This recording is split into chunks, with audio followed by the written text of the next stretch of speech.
Well, hello. My name is Timothy Carvello, and today I want to introduce to you my innovation case study. I've selected the building that my studio is in, Emergency Arts, here on Fremont Street in Las Vegas, Nevada. So, why is this building an innovation? After all, office buildings are nothing new, right? Well, some time ago, in the 1950s, this building was originally a J.C. Penney department store. In 1968, the J.C. Penney relocated, and this marked the beginning of Fremont Street's retail and commercial decline.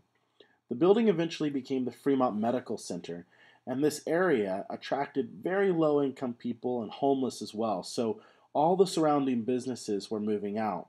Once the medical center moved out in the mid 2000s, the building just sat vacant. Well, here's where things started to change.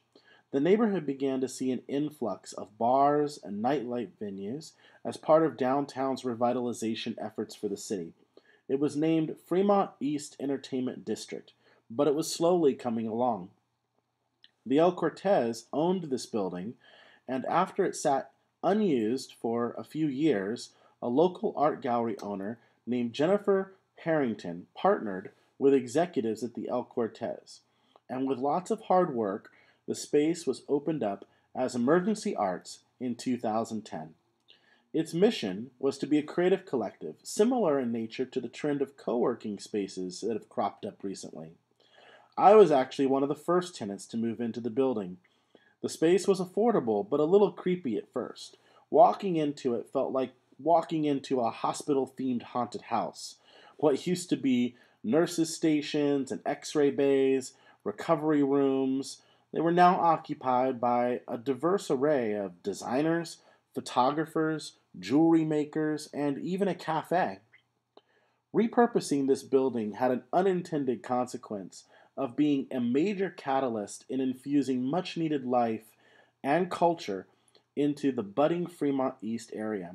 Over the past 3 years that EA has been open, we've seen a multitude of additional new bars and restaurants open on this block, as well as a new farmers market and a monthly music festival.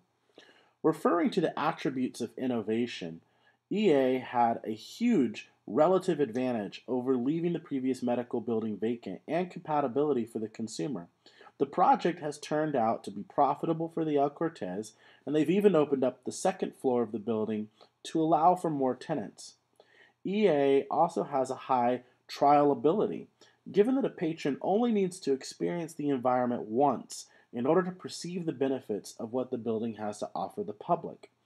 Conversely, it could be considered to have a high complexity.